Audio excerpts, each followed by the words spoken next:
अब हमें कहीं जाने की आवश्यकता नहीं है। इन्हीं दोनों बालकों को मैं इस दिव्य ग्रंथ को पढ़ाऊंगा। क्यों? क्योंकि ये दोनों भाई स्वर संपन्न हैं, रूप संपन्न हैं, मेधावी हैं। महाराज दोनों बालक राजकुमार लव और कुश को श्री वाल्मीकि जी ने अपना ग्रंथ प्रदान कर दिया, पढ़ा दिया। अब पढ़ाने के बाद कहते हैं सुनो अब तुम इसको गाओ। महाराज तो कहाँ गाएं? वाल्मीकि जी कहते हैं संतों के मध्य में गाओ। क्यों? इसका भी कारण है।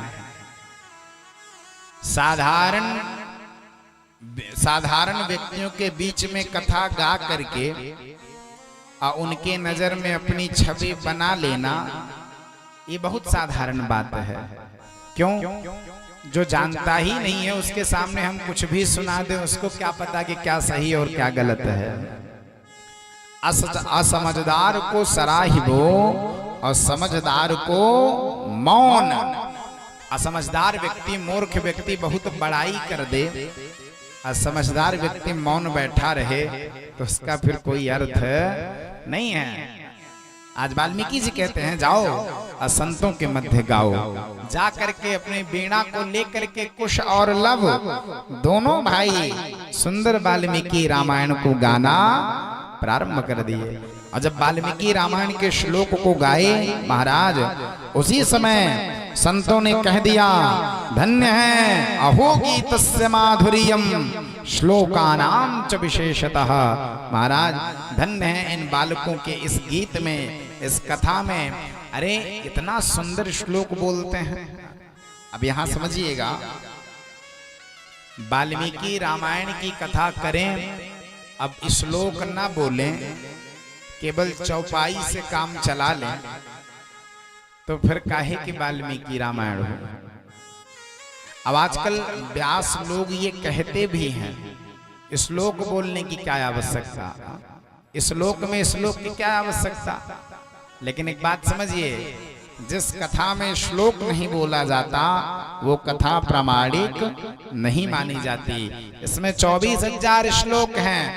उस श्लोक में यदि आपको जाना है तो इस श्लोक का सहारा लेना पड़ेगा। बिना श्लोक के उस श्लोक कोई जाता नहीं है। अद्भुत श्लोकों को जब गाए महाराज, सब संतों ने कहा अद्भुत। और केवल गाए नहीं हैं, इनके गाने से ऐसा लगता था कि साधारण रामायण का दर्शन ही करवा रहे हैं। एक एक पात्रों की सुंदर कथा को जब लव कुश ने गाया, सब संतों का हृदय प्रसन्न हो गया। अब विचार करने लगे कि कथा तो हमने सुन ली, कथा के बाद दक्षिणा भी देना पड़ता है।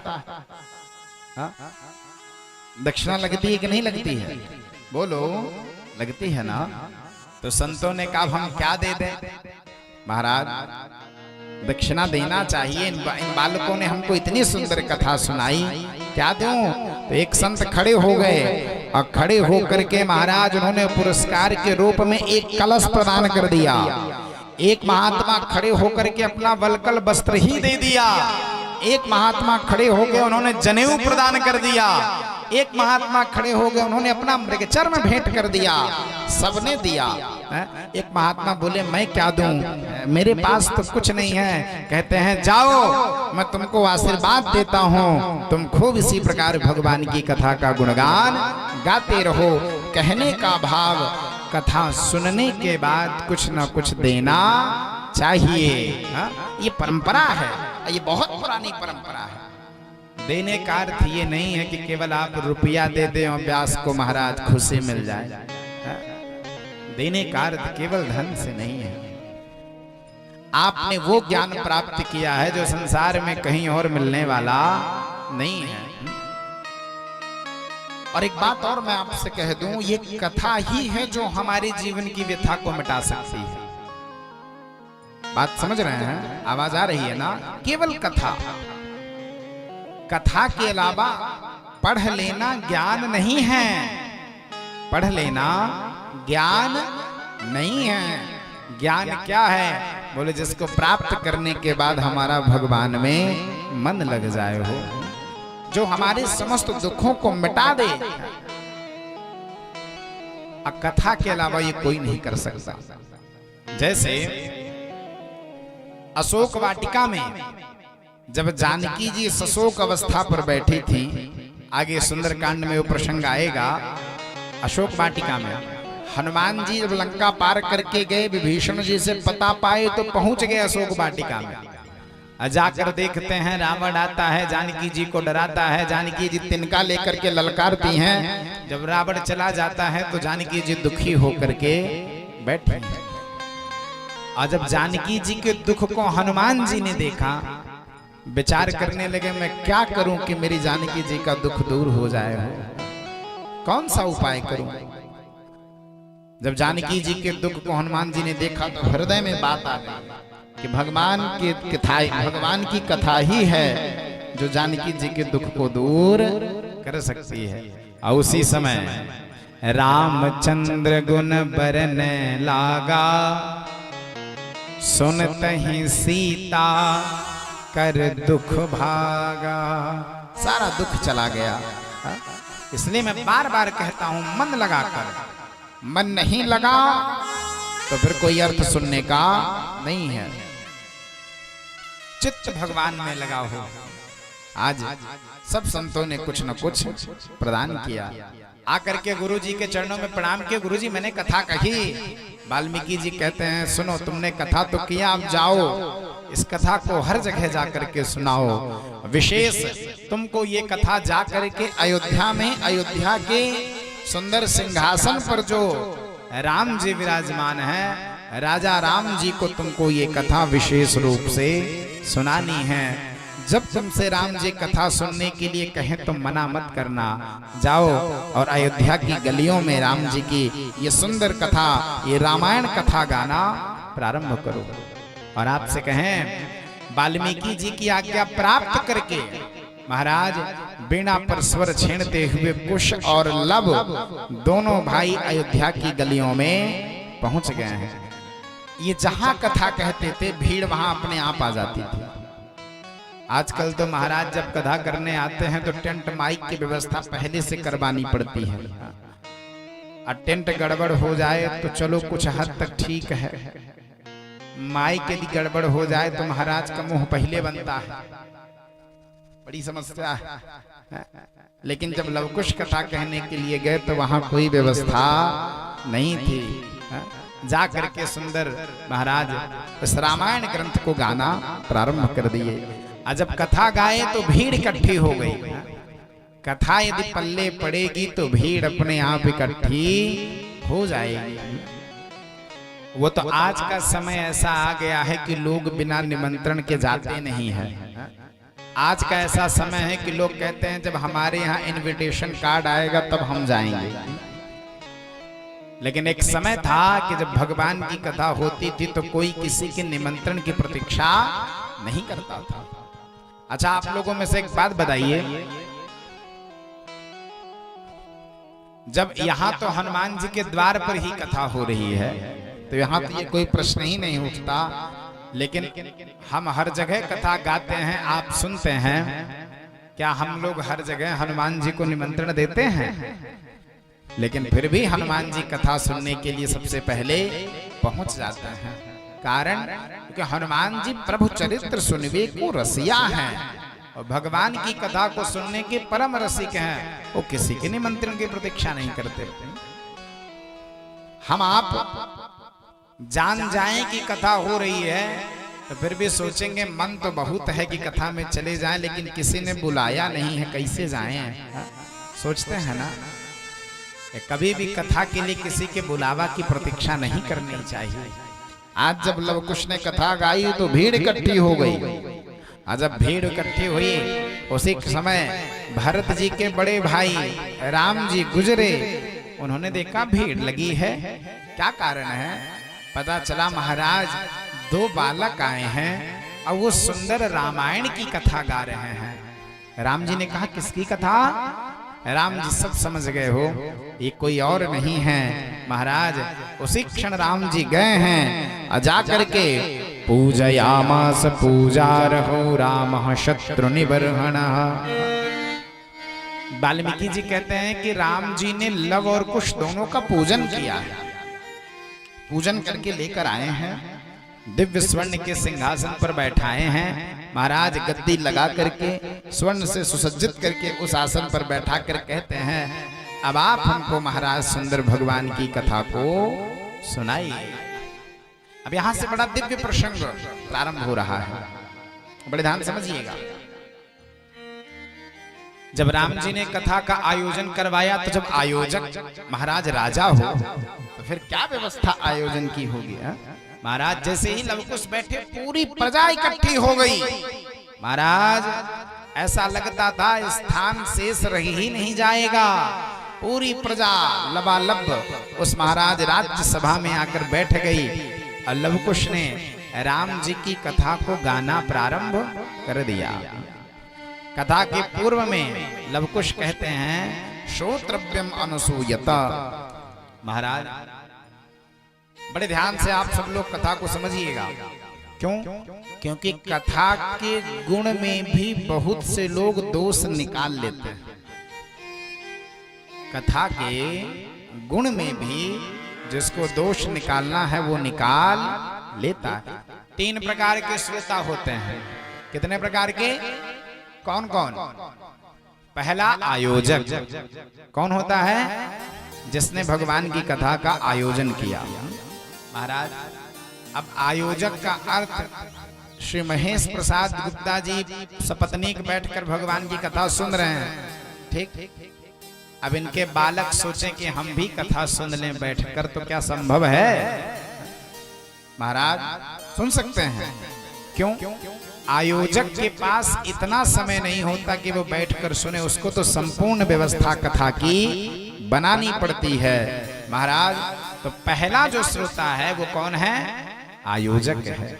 आप जो कथा सुन रहे हैं, आपकी कथा सुनने का जो फल है उस आयोजक को अपने आप मिल जाएगा।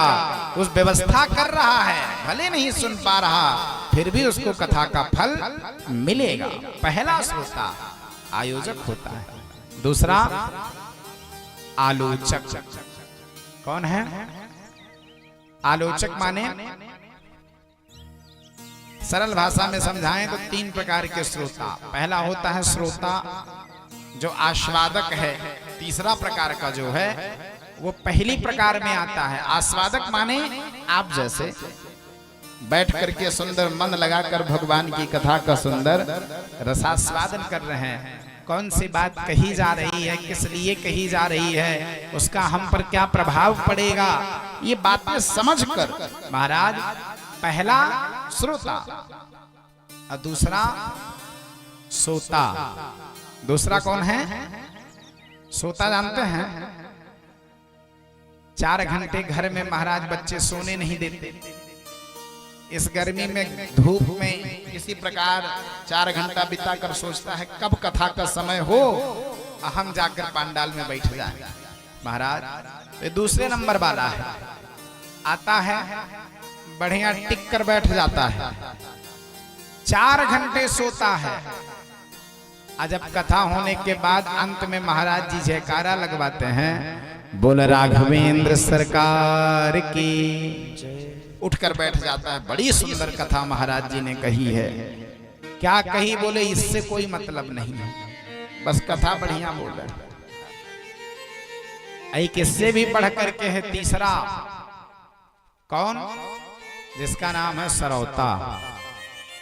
पहला तो हो गया श्रोता आप जैसे बढ़िया, और दूसरा बढ़कर है श्रोता, और तीसरा उससे भी बढ़ करके है सरौता।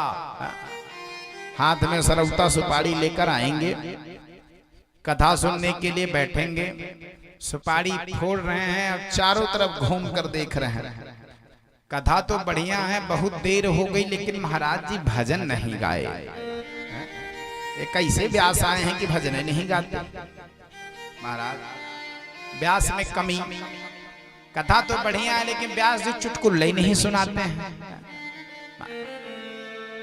केवल व्यास में नहीं, व्यवस्था में भी कथा हो तो रही है लेकिन टेंट जैसा चाहिए वैसा लगा नहीं है, और बढ़िया वाला लगना चाहिए था।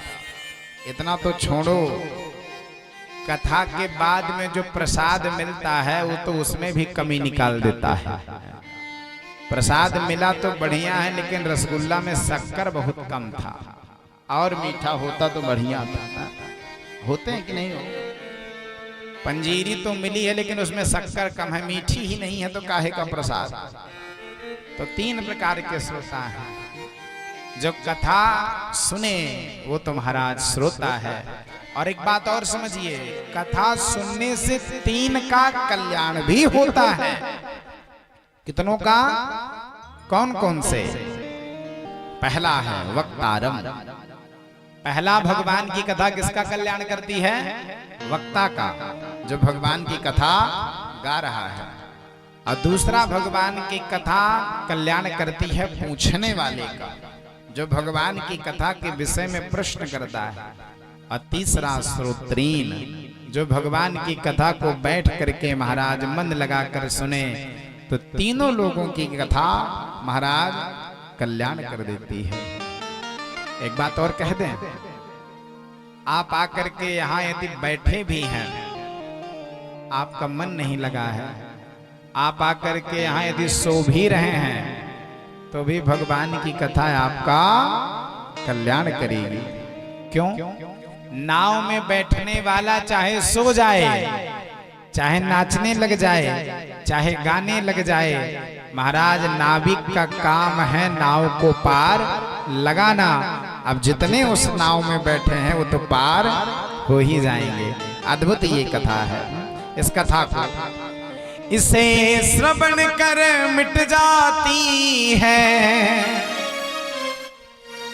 हो कथा श्रवण कर मिट जाती, 100 जन्म जन्म की व्यथा हो जय जय राम कथा, जय श्री राम कथा, हो जय जय राम कथा, हो जय श्री राम कथा, जय जय राम कथा, जय श्री राम कथा, हो जय जय राम कथा, हो जय श्री राम कथा।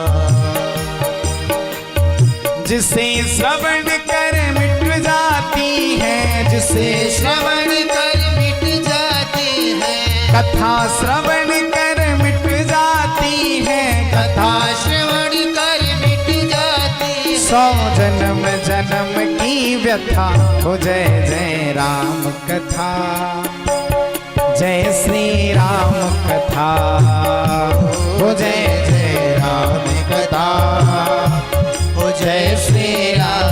ताली बजाते बड़ी वो।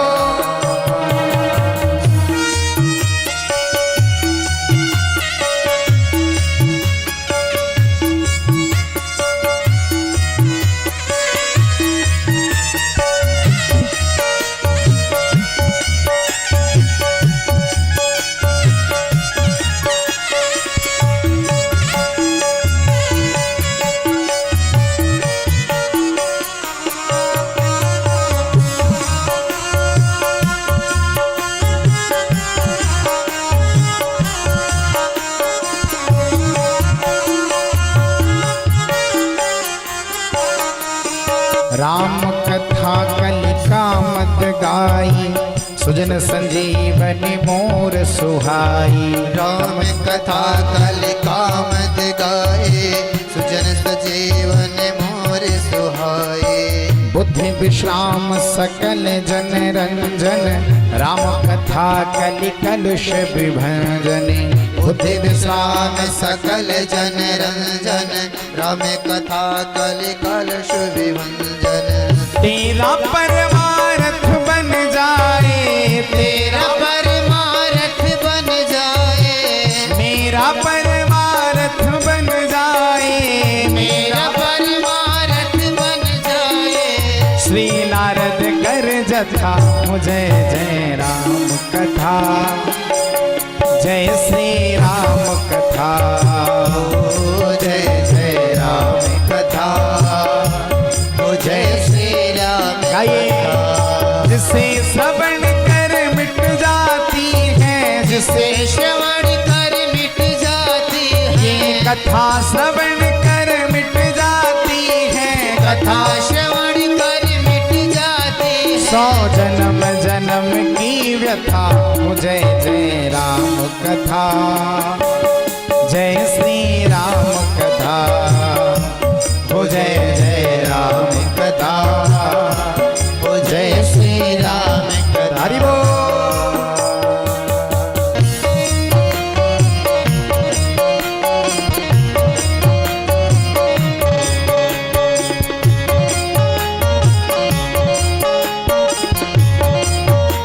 ताली बजाते हुए बड़े भाव से गाओ।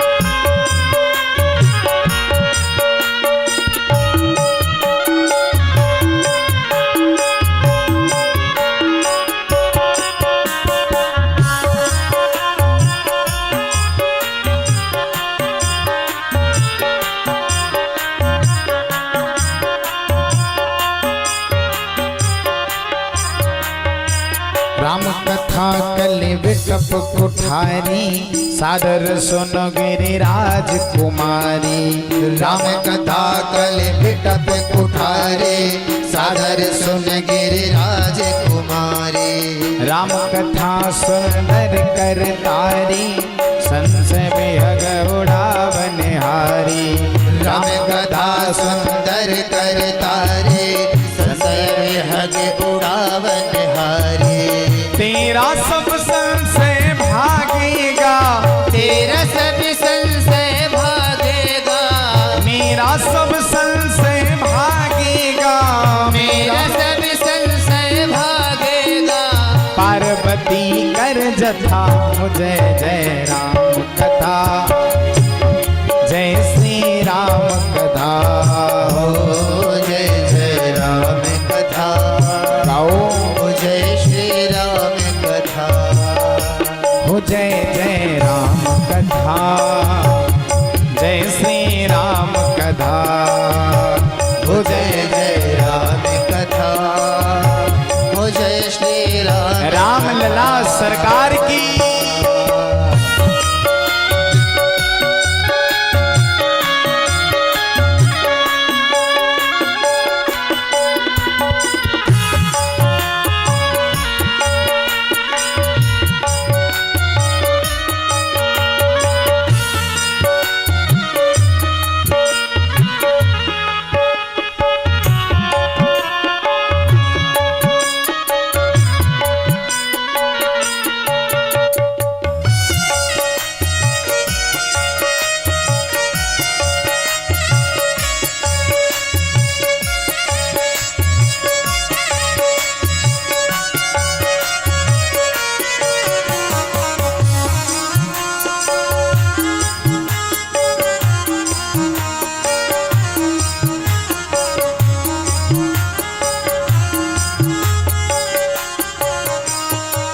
महामोह महिषेष विशाला, राम कथा कालिका कराला।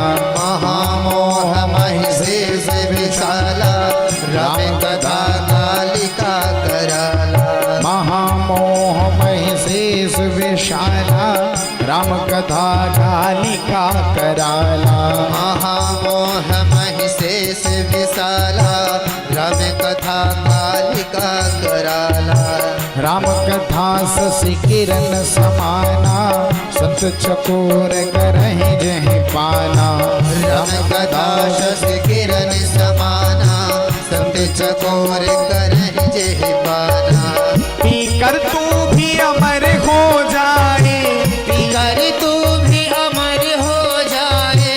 गाकर मैं भी अमर हो जाऊं, गाकर मैं भी अमर हो जाऊं। श्री हनुमंत जथा, हो जय जय राम कथा, जय श्री राम कथा, हो जय जय राम कथा, हो जय श्री राम कथा, हो जय जय राम कथा, जय श्री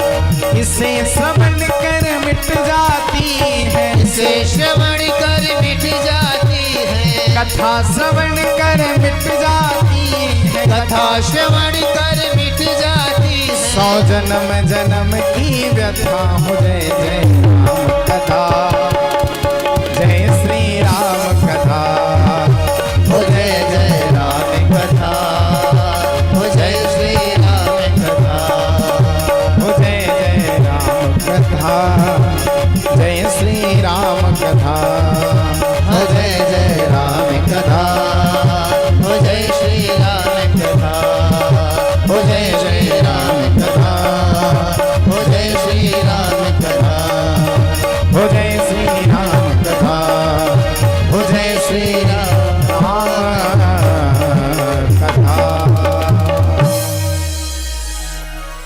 बोल राम लला सरकार की महाराज। अद्भुत श्री रामचंद्र जी के इस सुंदर गाथा को गाने के लिए अयोध्या में उस राजा के सामने राज्यसभा में महाराज 2 बालक लव और कुश ने भगवान की कथा को गाना प्रारंभ कर दिया। महाराज आज अयोध्या में सबसे पूर्व में अयोध्या की ही कथा को गाना प्रारंभ किए हैं। बड़े ध्यान से समझिएगा महाराज।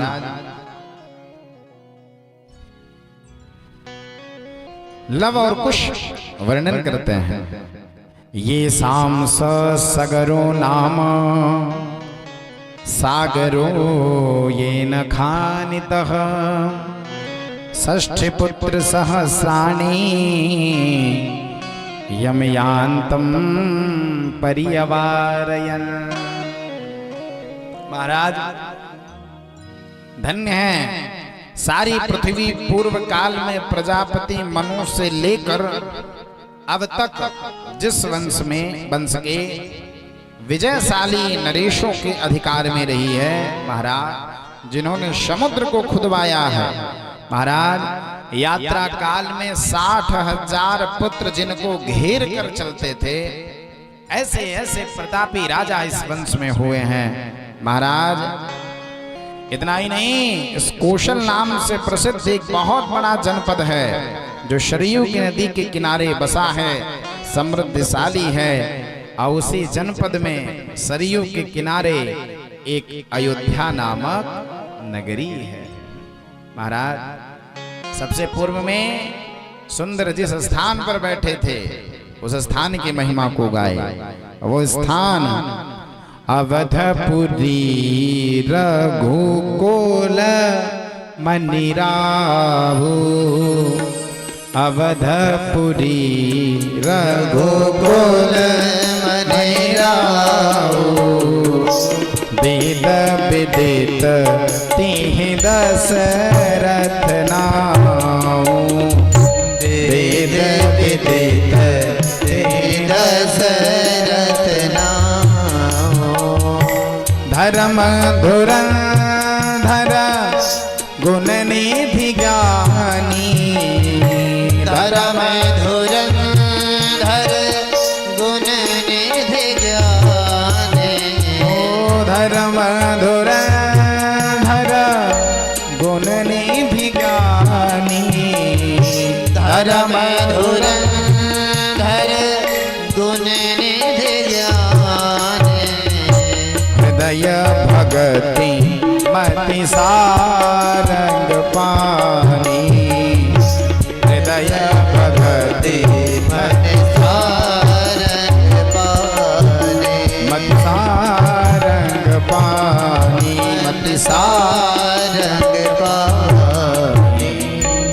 महाराज सुंदर सरयू के किनारे और अयोध्या नामक नगरी है।